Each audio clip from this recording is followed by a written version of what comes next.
Here I am in my Jeep Wrangler, just crossed over 100,000 miles. So I want to give a review. We'll go over everything inside that's broken, everything in the engine that I've had to fix on the outside of the car, and then just kind of thoughts in general of this 2012 Wrangler. All right, first starting here with the engine. Besides that, it obviously needs to be cleaned. The engine has been pretty great. Obviously the 3.6, pretty common on a lot of Chrysler vehicles. I'd say it's about 50-50 whether the engine is super easy or really tough to work on depending on the job. For example, oil filter right here, super easy to get to. Start talking about spark plugs, now we got an issue. This entire thing has to come off just to be able to access all the spark plugs on the driver's side. Another thing that's kind of difficult is the engine belt. The alternator either has to come off or be loosened a good bit to be able to get the belt out because it's back behind it. The only repair that I've ever had to do on this engine was for the thermostat right there. It wasn't a terrible replacement. That pretty much entailed just draining all the coolant, removing a lot of the stuff that's in the way, and then getting to that, pulling it out, sticking a new one in. It's been fine ever since then. Another thing that was really impressive, and I don't think it's unique to Jeep, but I think these batteries last pretty long in this particular model, just because there's nothing fancy all in here. I replaced this battery probably 6 months ago. When I did replace it, it was 8 years old. The only reason I ended up taking it to the shop to look at it was after leaving the lights on overnight, and it definitely drained the battery. But went ahead and stuck an AGM in there, so expect this one to last.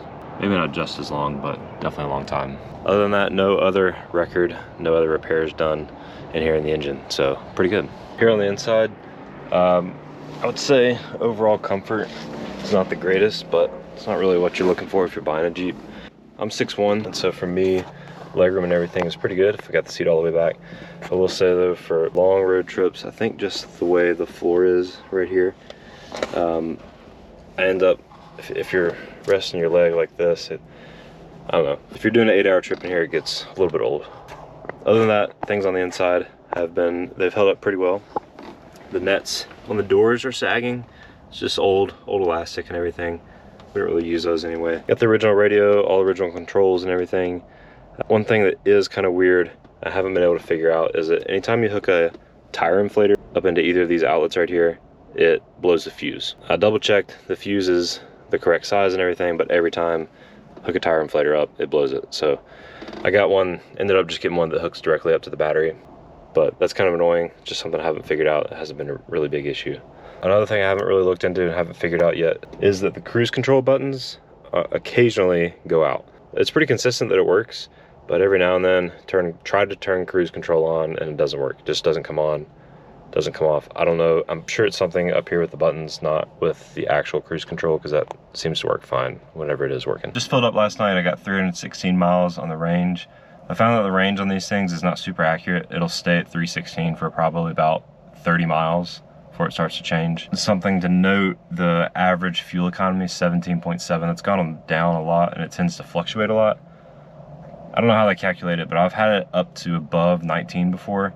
This one sees a lot of highway miles, a lot of long trips, but also just a lot of running around town. Obviously not too many miles because it's only 100,000 after 13 years. Some of the stuff that's broken in here, it's not much, but these brackets right here, just because when you move them out of the way to open up the top right here to make it kind of like a sunroof, sees a lot of wear. So I've had both of these rubber pieces needing to be replaced. It's pretty cheap and easy. I've got a video for it. In terms of space in here in the Jeep, it's pretty small. You can see I took the back seat out.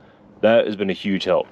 I've got videos for that too, but with the back seat in here, you can fit another 2 people back here, but it's not a lot of room. Obviously they gotta take down the seats to be able to get in.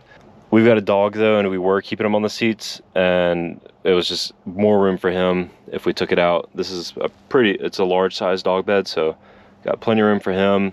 We'll take him on road trips and put bags over here. He sits here. He likes looking out the windows and everything. But taking out the back seats has been a huge help. Definitely recommend it if you can spare the limited passenger capacity, but very, very small amount of room back here if you have those seats in. This is kind of where it's right about, I don't know, maybe here. This is where the seats are, so you don't, there's no room hardly at all back here. You could fit a backpack or 2, a little bit of groceries, but that's about it. Another thing, it's kind of the design of the Jeep. It's a little bit unfortunate, but back here, if you start getting leaks, which you will probably with the soft top, this area, pay attention to it, pay attention to the jack, because it's likely going to get rusted out. I just took the plug out of here to let any water drain out, But the jack that was here got all rusted out. Can't really use it. So I still need to clean this area up. Functionality wise, this is the tailgate's a little bit inconvenient just because you have to bend down and crawl up under here to be able to use it. Still fine. My dog gets a little bit nervous when he jumps up. He usually hits his head on this thing, but it still works. Another thing here on the inside was that the mirror had to be replaced. Had all kind of like fading and cracking around the edges, but these are super easy to replace. If you don't have any electronics hooked into it, you can swap these out in 30 seconds. And I got a video for that too. One thing to note here on the passenger seat, which really don't end up using it a ton, but the passenger seat, this foam is all messed up. So at some point I might take this off and look at getting the foam put back up in here, but I don't know if it's just the way people get out or what it is on this side. But so no foam on this side of your leg if you're sitting in my passenger seat. The very last thing to note is that the seat adjustment levers tend to come off, or at least both of them have for me. I just ended up gluing it back into place. For the exterior, been able to keep it pretty clean. The biggest annoyance I think is probably the hood right here. You can see all this messed up paint. No idea how to fix it. I've tried to fix it a lot of times. I'm tempted just to sand it down and repaint it myself, but the rest of the paint is pretty good. You can see some right here. All this, the clear breaking up and everything on this section. Something I think every Jeep struggles with is keeping these plastics looking good. These are the original ones. I use the vinyl restore pretty much every time I wash it, but obviously it's not good enough to keep it actually black all the time. You can kind of see right here, this is after it's treated and after a couple weeks later. So it's all fading. This is kind of the color it normally is pretty much all the time. And besides those, the top has been the biggest point of issue. This is a replacement top. It was a new to me top. It was used before from Best Top, or Beast Top, however you say it. Definitely was time for a new one. The Velcro and the zippers on this one work really well. The original top, these latches right here, one of them broke, and then so this top wasn't sealing. This channel right here collected water all the time, anytime it rained, and anytime you turned, all the water spilled down on you inside, the passenger and driver's side. The Velcro on the original was also worn out, so it wasn't sticking anymore. The zippers were getting stuck. Compared to this one moves really well, really easy. It was almost impossible to get the other one unzipped. Using a soft top though hasn't been too terrible. The noise isn't awful.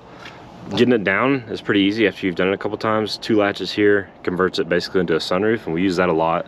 And then bringing it all the way down, like I said, it's not too terrible. The only major work I've had to do has actually been on the brakes. So right after buying it, so probably 2019 or so, my wife took it for inspection and they said you need all new rotors, all new pads, and a new caliper.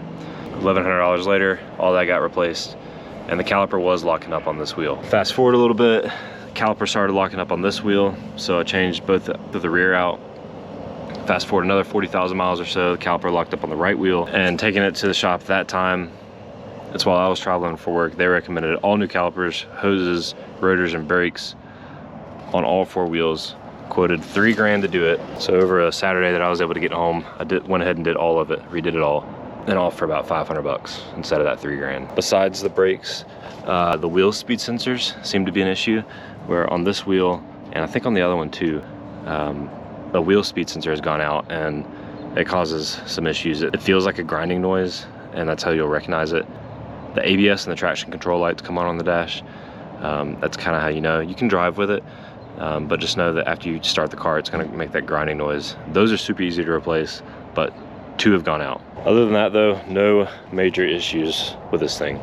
Some of the maintenance is a little bit annoying. Some of the repairs are a little bit annoying, but overall not too bad. And like I said, overall rating for comfort and everything, just know that this is not built for comfort, especially this older model. There's nothing fancy in here, thankfully. It's got crank windows and all. It's 2012. I will say I haven't driven a TJ quite a bit compared to a JK. Huge improvement in the JK over the TJ. The TJ really is, if you're looking for a Jeep. You know, when you think of a Jeep, that's what a TJ is. You have a radio, you have some climate control and everything, but it's not very effective. A lot more of that highway noise, the wind noise. The windows are usually roll up and down, like by hand. They're not glass. It's got the half doors, you know, so it feels way more flimsy, the TJ, compared to this JK. So it's a huge difference. Even the blinkers, these just feel more solid on here compared to a TJ. So that definitely was a big, depending on how you look at it, big upgrade. It's definitely a big difference though. In terms of how to keep these things around, it's just like any car. You know, do the maintenance, do the oil changes most importantly. Make sure that you're keeping up with it. Don't put off work.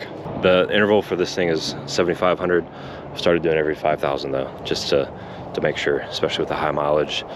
You can do differential changes, transfer case fluid changes, all that stuff on your own. You got plenty of ground clearance under here. All that stuff's pretty easy to do. But like I said, not too many problems with it. Been actually surprised after hearing the reliability issues with these Jeeps, but this one's done pretty well.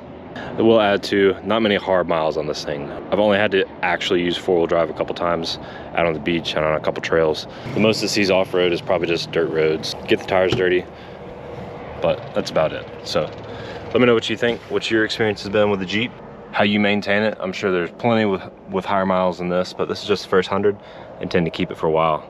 So let me know how you get it up higher than that.